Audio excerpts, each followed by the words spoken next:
Bienvenidos a Debates, como siempre hablando de personalidades que marcaron la historia de la República Argentina y tuvieron repercusión en el mundo. Por supuesto que siempre llama la atención cuando se va a hablar de un premio Nobel y en este caso vamos a hablar de química. Pero este premio Nobel era médico, era bioquímico, era farmacéutico y sobre todo investigador, algo que nos interesa sobremanera porque justamente sus hallazgos lo hicieron famoso a nivel mundial.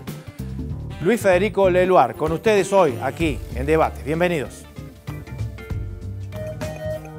Cuando la medicina salva a un ser querido, muchas veces olvidamos que detrás de la acción del médico está el trabajo silencioso y anónimo de los investigadores. Estos científicos son los que crean las armas para combatir las enfermedades.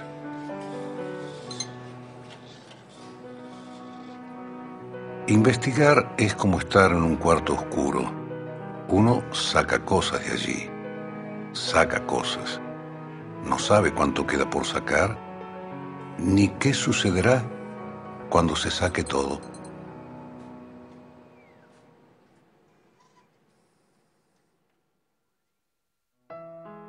En el año 1906, cuando la ciencia bioquímica tenía muy pocos años, se produce mi nacimiento. Podemos decir entonces que la bioquímica y yo fuimos creciendo más o menos al mismo tiempo. Siendo yo un niño, me pasaba largas horas observando a los animales y la vida salvaje del campo, sin saber todavía que dedicaría mi vida a la bioquímica. En el año 1932 me gradué de médico. Trabajé durante 2 años en el hospital de la Universidad de Buenos Aires. Recordando aquellos tiempos, me di cuenta cuán profundamente cambió la medicina desde entonces. Poco podíamos hacer por nuestros pacientes. Por eso no es extraño que en el año 1932, un joven médico como era yo, intentara unir sus fuerzas con los que trataban de avanzar en el conocimiento médico. Tenemos mucho por descubrir, es un personaje realmente apasionante, Luis Federico Leluar. Señores, estamos con el doctor José Daniotti, investigador principal de CONICET, profesor titular de la Universidad Nacional de Córdoba, vicedirector del Centro de Investigación SICIBIC de CONICET. ¿Cómo le va? Muy bien. Bienvenido. Muchas gracias por la invitación. Gracias por venir. El doctor Gustavo Chabrando, decano de la Facultad de Ciencias Químicas de nuestra universidad, investigador también principal del CIBIC, del CONICET. ¿Cómo le va, Chabrando? ¿Qué tal? Buenas tardes. Gracias por estar acá. No, gracias a ustedes por la invitación. Bueno, a medida que investigamos un poco la previa de este programa, nos pareció un personaje apasionante de Luis Federico Leluar, luchando sobre todo contra la adversidad, ¿no? Me parece que eso es uno de los pilares de sus logros, la virtud de luchar contra la adversidad en un país y en un mundo que por ahí no le sonreía cuando tenía que estar en su laboratorio tantas horas. Sí, en primer lugar, destacar que era una persona muy inteligente, porque poder sobresalir de la adversidad y llegar a ser premio Nobel, realmente hay que tener una inteligencia privilegiada, digamos, en una capacidad de desarrollar la ciencia en un momento en que la ciencia ya venía de otro premio Nobel, el doctor Hussein, y digamos ahí había que sumar más voluntades, con una vocación científica de oro. Entonces surgen estas mentes privilegiadas que marcaron, yo diría, el destino y el prestigio de la ciencia en la Argentina. Sin duda, como se menciona en el documental, el doctor Leluar es discípulo de otro premio Nobel argentino, ¿no? Que es el doctor Hussein.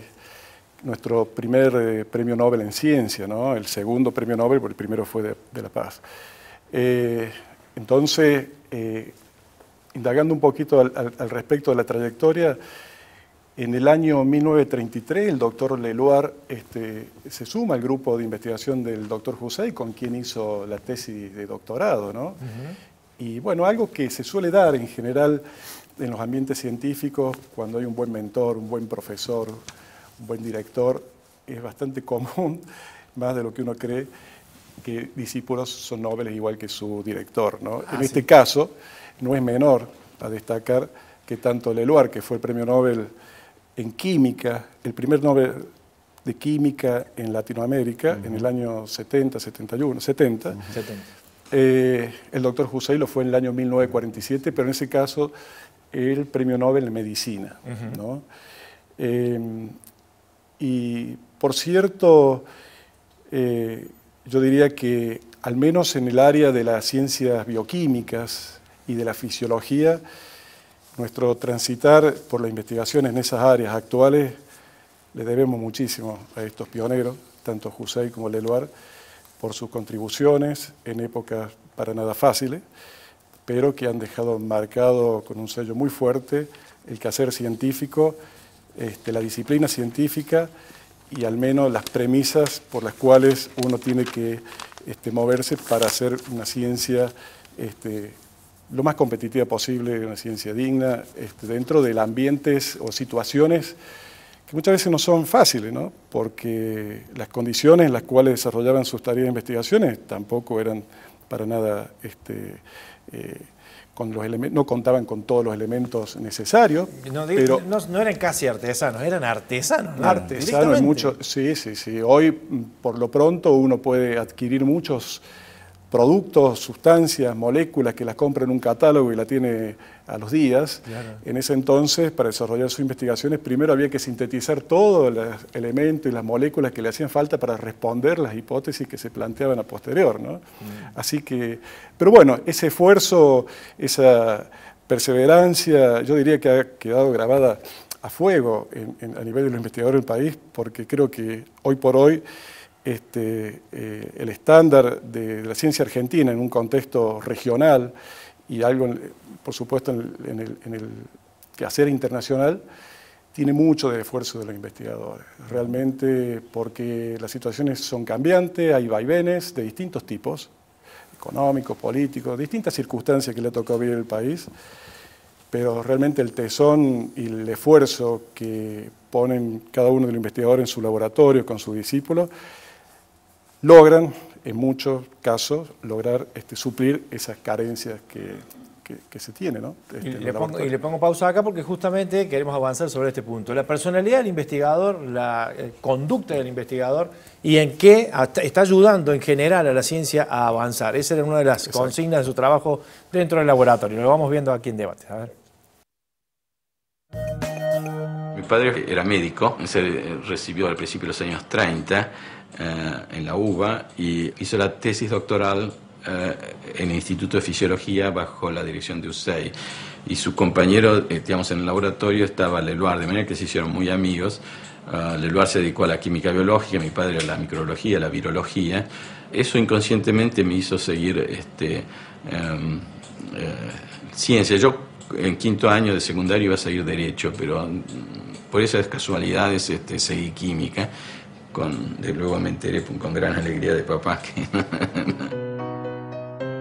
En esa época, el laboratorio de investigación más activo era el que dirigía el premio Nobel Dr. Bernardo Hussein.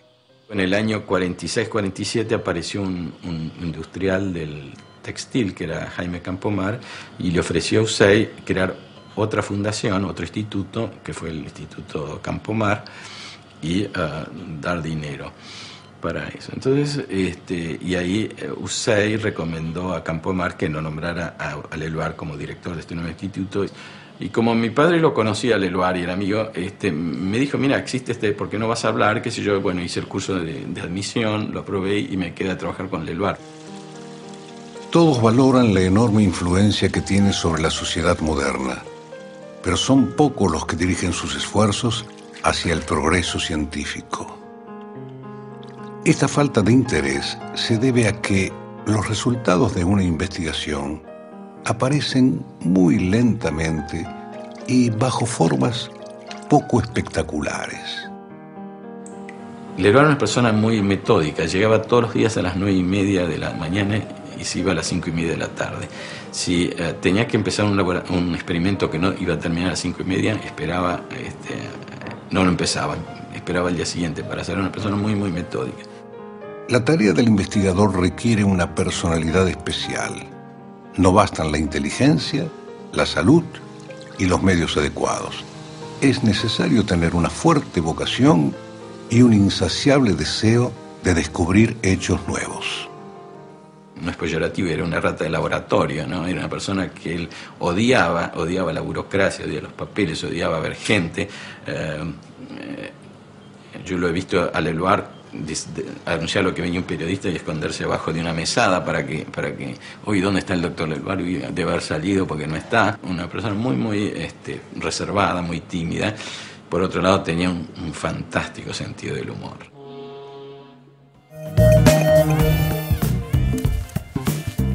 Metódico y con esa personalidad, ¿no? De no querer estar entre las multitudes, en las entrevistas, en los papeleos, pero sí en el laboratorio, intensamente, ¿no?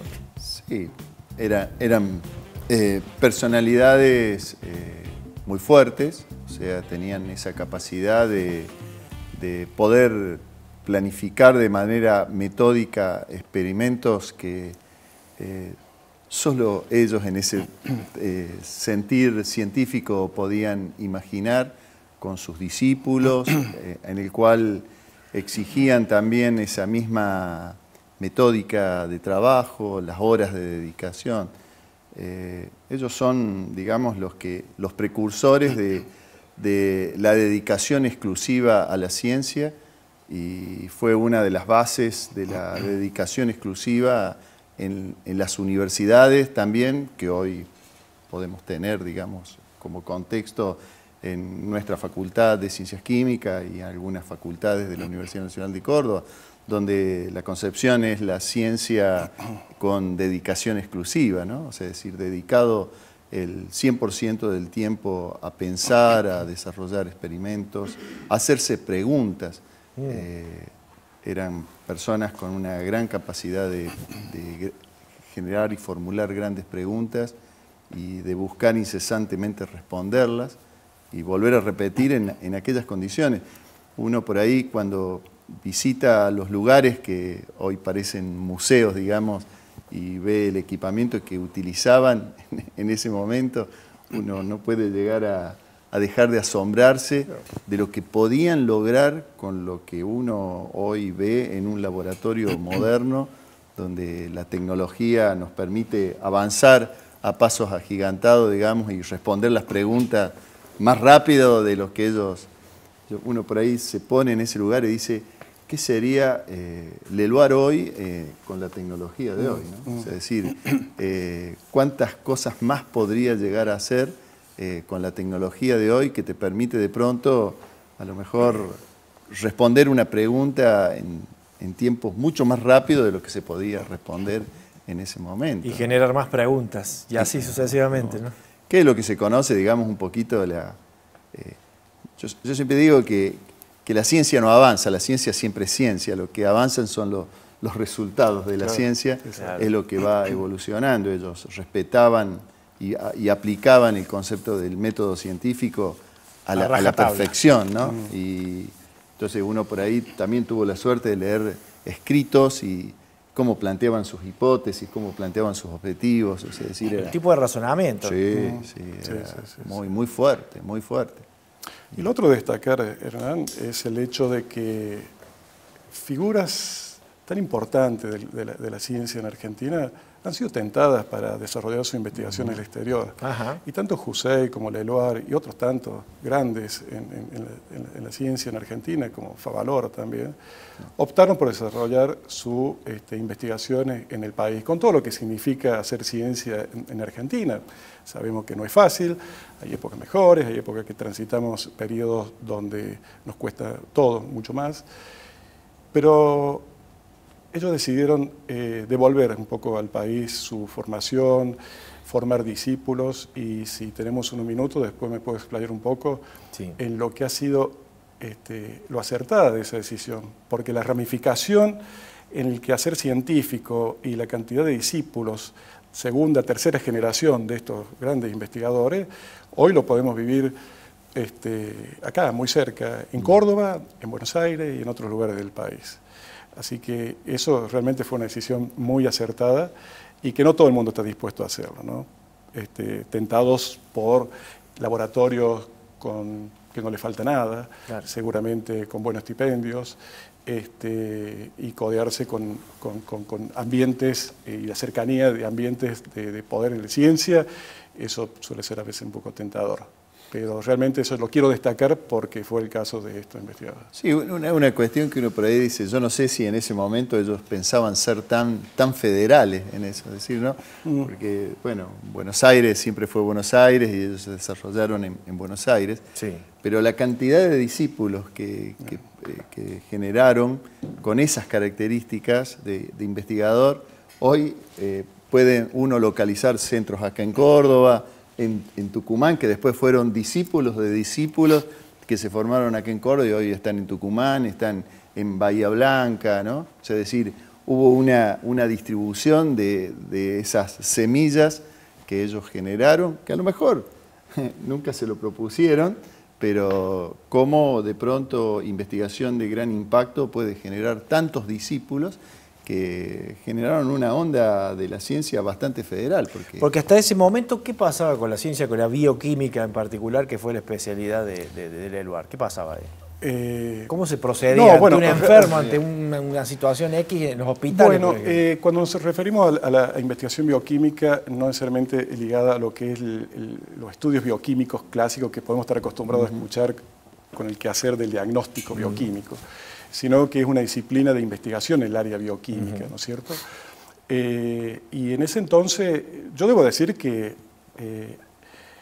con el desarrollo de investigaciones del doctor Husey, la formación del doctor Leluar y el equipo de trabajo que logra conformar el doctor Leluar en el Instituto Campomar, hoy denominado Instituto Federico Leluar. Es el mismo instituto que cambia el mismo instituto que lleva el nombre de Federico Leluar. Logró conformar un equipo de investigadores extraordinarios, Cardini, el doctor Rangel Caputo, Trucco, Palladini, y que, bueno, varios autores y en algunos documentos, este propio doctor Macioni, realmente lo describen como una época de oro del desarrollo de la investigación bioquímica en Argentina, fundamentalmente en todo lo que tiene que ver con las investigaciones del metabolismo de los carbohidratos, que fue uno de los aspectos que lo llevó al premio Nobel, a Leluar, el metabolismo, el descubrimiento de algunos componentes que tienen que ver con el metabolismo de glúcidos, y también una época muy dorada, todo lo que es investigaciones en lípidos. Y, como te decía Hernán, desde esa época dorada de la ciencia argentina, ahí explotó y todos estos discípulos después, como dice el doctor Chabrando, fueron a colonizar distintos sectores y regiones de Argentina. Y hoy, bueno, si uno ve el árbol genealógico académico, realmente impresiona, porque del primer punto del investigador, cuando llegó a ver todos los discípulos que se han gestado en 3 o 4 generaciones, realmente ha sido tremendamente efectivo. A partir de esa época, ¿no es cierto?, de ese conocimiento. Y en Córdoba tenemos realmente un ejemplo muy concreto de esa diseminación de la actividad científica propiciada a partir de ese grupo, que es la actividad que desarrolla el doctor Rangel Caputo, que fue uno de los que conformó ese grupo de brillantes investigadores en el Instituto Campomar, cuyos resultados terminaron con el premio Nobel en el año 70. El doctor Caputo viene a Córdoba y participa, y es el primer director del Departamento de Química Biológica. Y a partir de allí también estaba concomitante el desarrollo de las primeras etapas de lo que fue la Facultad de Ciencias Químicas, que Gustavo puede dar un poco más de precisiones, pero convocó de nuevo investigadores brillantes que generaron escuelas. Y vino el doctor Caputo y después un grupo de 4 o 5 investigadores, y hoy en ese departamento somos alrededor de 120, 130 investigadores, becarios. En el caso particular, yo soy discípulo de Hugo Macioni. Hugo Macioni hizo la tesis de doctorado con el doctor Caputo, y el doctor Caputo trabajó con Leluar. O sea, si se quiere, no es que me quieran ni comparar, simplemente mencionar que soy la 4ª generación académica y con lugar de trabajo acá en Córdoba, y cuyos conocimientos que se gestaron en ese entonces y que llevaron el premio Nobel son los reactivos que yo utilizo a diario en el laboratorio. Claro, esa es información. increíble. Realmente, esto adquiere una dimensión que, puesto sin contexto, en lo que es la época, realmente nos tenemos que sentir muy orgullosos como argentinos de estos grandes personas, investigadores. Y es muy bueno poder reflexionar sobre esto en un espacio como este, por eso les agradecemos que estén acá. No, vamos a hablar un ratito después de la pausa del camino del Eluard y vamos a hablar también de la llegada del premio Nobel y cómo lo tomó él y cómo impactó en la sociedad argentina de aquel entonces. Vamos a la pausa, ya venimos.